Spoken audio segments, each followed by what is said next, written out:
ದೊಡ್ಡಬಳ್ಳಾಪುರ ನಗರ police ಠಾಣಾ ಆವರಣದಲ್ಲಿ ಯುಗಾದಿ ಮತ್ತು ರಂಜಾನ್ ಹಬ್ಬದ ಹಿನ್ನೆಲೆ ನಗರ ಪೊಲೀಸ್ ಠಾಣಾ ಇನ್ಸ್ಪೆಕ್ಟರ್ ಅಮರೇಶ್ ಗೌಡ ನೇತೃತ್ವದಲ್ಲಿ ರೌಡಿ ಪೆರೇಡ್ ನಡೆಸಲಾಯಿತು.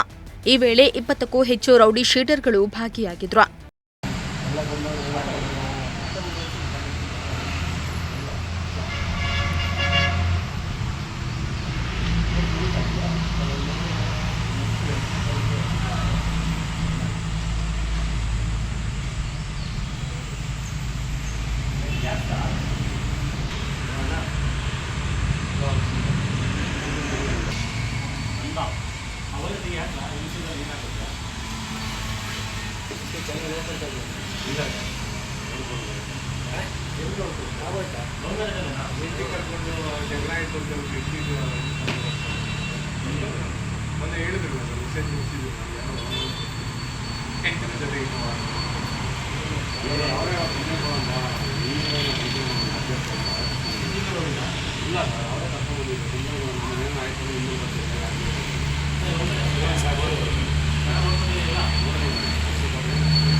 ಈ ವೇಳೆ ಇನ್ಸ್ಪೆಕ್ಟರ್ ಅಮರೇಶ್ ಗೌಡ ನಗರದಲ್ಲಿ ಶಾಂತಿ ಸುವ್ಯವಸ್ಥೆ ಕಾಪಾಡುವ ಸಲುವಾಗಿ ರೌಡಿ ಶೀಟರ್ಗಳನ್ನು ಕರೆಸಿದ್ದು ಯಾವುದೇ ಕಾರಣಕ್ಕೂ ಬಾಹಿರ ಚಟುವಟಿಕೆಗಳಲ್ಲಿ ಭಾಗವಹಿಸದಂತೆ ಇರಬೇಕು.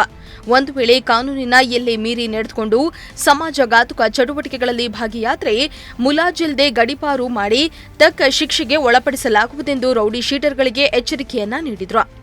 ಅಲ್ಲದೆ 10 ವರ್ಷಗಳ ಕಾಲ ಯಾವುದೇ ಕಾನೂನು ಬಾಹಿರ ಚಟುವಟಿಕೆಗಳಲ್ಲಿ ಭಾಗವಹಿಸದಿದ್ದರೆ ರೌಡಿ ಪಟ್ಟಿಯಲ್ಲಿ ಕೈ ಬಿಡಲಾಗುವುದೆಂದು ತಿಳಿಸಿದರು.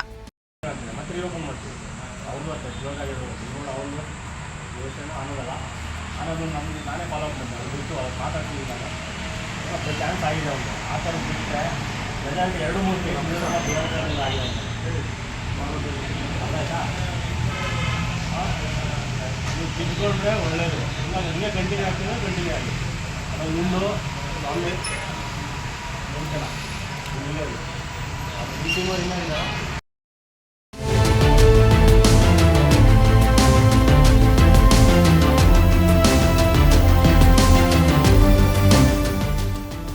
ಮೋಹನ್ ಕುಮಾರ್, ಪ್ರಜಾಶಕ್ತಿ ಟಿವಿ, ದೊಡ್ಡಬಳ್ಳಾಪುರ.